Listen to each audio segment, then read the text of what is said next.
प्रेम की दुनिया के बारे में साहिर से अच्छा कौन लिखेगा?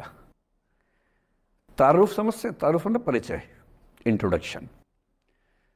कहते तारुफ रोग बन जाए तो उसको भूलना बेहतर। अरे परिचय हुआ किसी से, आपकी भाषा में इंट्रो हुआ, यही बोलते हो ना आप लोग, इंट्रो हो गया, इंट्रो हुआ, दोस्ती हुई, बाद में लगा रहे यार ये तो ऊट पटांग आदमी है या ऊट पटांग लड़की है, छोड़ो फिर, ऐसा क्या लोड लेना है। तारुफ रोग बन जाए तो उसको भूलना बेहतर, ताल्लुक बोझ बन जाए तो उसको तोड़ना अच्छा, वो अफसाना जिसे अंजाम तक लाना ना हो मुमकिन, उसे एक खूबसूरत मोड़ देकर छोड़ना अच्छा। बस करना यह है कि खूबसूरत मोड़ देकर छोड़ना है, हाथ में तेजाब की बोतल लेके नहीं। और आज की पीढ़ी का ये समझना बहुत ज़रूरी है कि छोड़ना भी अच्छे तरीके से हो सकता है। तो मैं उस बात पर आऊँ उससे पहले थोड़ा संक्षेप में समझा दूँ। मुझसे कुछ बच्चों ने पूछा इस बीच में कि जितना आसानी से आप बोल रहे हैं, क्या सच में इतना आसान होता है? कैसे छोड़ें उन चीज़ों को जो मन पर हावी हैं, उन इमोशंस के टर्मोइल को, उन इमोशंस की इंटेंसिटी को कैसे मैनेज करें? क्या सच में इतना आसान होता है? आसान तो नहीं होता है। मेरी उम्र में आसान है, आपकी उम्र में आसान नहीं होता है। मेरी उम्र में क्यों आसान है? क्योंकि ये सारा खेल हार्मोन्स का है, ये सारा खेल केमिस्ट्री का है। हम सब दरअसल बहुत सारे केमिकल्स, जिनमें से कुछ का नाम हार्मोन्स हैं, उन केमिकल्स और हार्मोन्स के बहुत सारे इंटरेक्शंस के रिजल्ट हैं। इसलिए जब कोई बच्चा जैसे छोटे बच्चे हमेशा उछलते रहते हैं, पेरेंट्स थके रहते हैं, ये इन सभी केमिस्ट्री का परिणाम है, शौक का मामला नहीं है।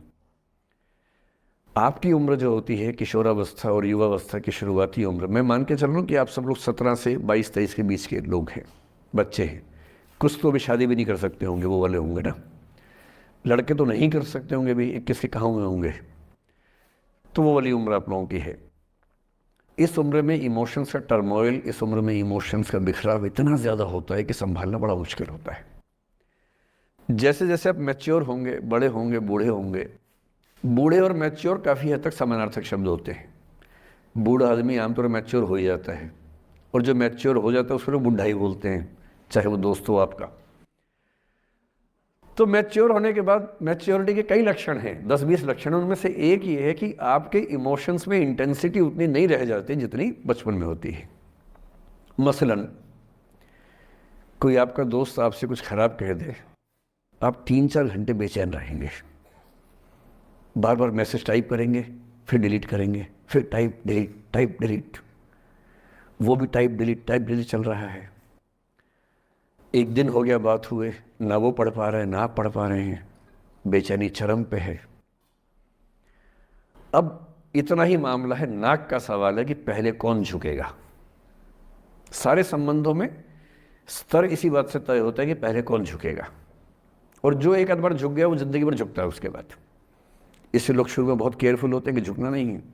3-4 ज्ञानी पीछे बैठे ही होते हैं कि नहीं, झुकना नहीं है, वो झुकेगा, वो झुकेगी, तू क्यों झुकेगा। इन ज्ञानियों से बचना बहुत ज़रूरी है, ज़िंदगी जहर बना देंगे आपकी। अब दोनों ईगो फाइट कर रहे हैं कि पंजा किसका गिरेगा, इस पर फाइट चल रही है।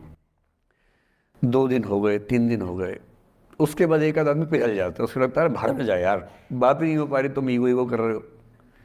फिर वो फ़ोन मिलाता है, ये भी फ़ोन की इंतज़ार में 3 दिन से सो भी नहीं रहा बेचारा। हीरो बेशक बन ले पर बेचैन तो भाई। खटाक से फ़ोन उठता है, अब दोनों कान में फ़ोन लगा के रखिए, कोई नहीं बोल रहा, चुप। क्या बातचीत चल रही है सोचिए, एक भी शब्द नहीं, एकदम चुप। थोड़ी देर के बाद कंफर्म करने के लिए कि है भी या नहीं, एक बोलता है हेलो, वहाँ से आवाज़ आती है कोई एक मैं थोड़ा ऐसी जोकर टाइप की बात करता हूँ, मुझे मोटिवेशनल स्पीकर ना समझे आप लोग, मैं ऐसी हंसी मजाक ही करना आता है मुझे, वही मैं करता हूँ। लेकिन इससे आप ये ना सोचिए कि मुझे पढ़ाना नहीं आता, मैं पढ़ा भी लेता हूँ इसके लिए मुझे वो भी आता है, लेकिन अभी क्योंकि आप बच्चे छोटे हैं तो मैं आपके साथ वैसी बात ही कर रहा हूँ। अब ये सब चल रहा है।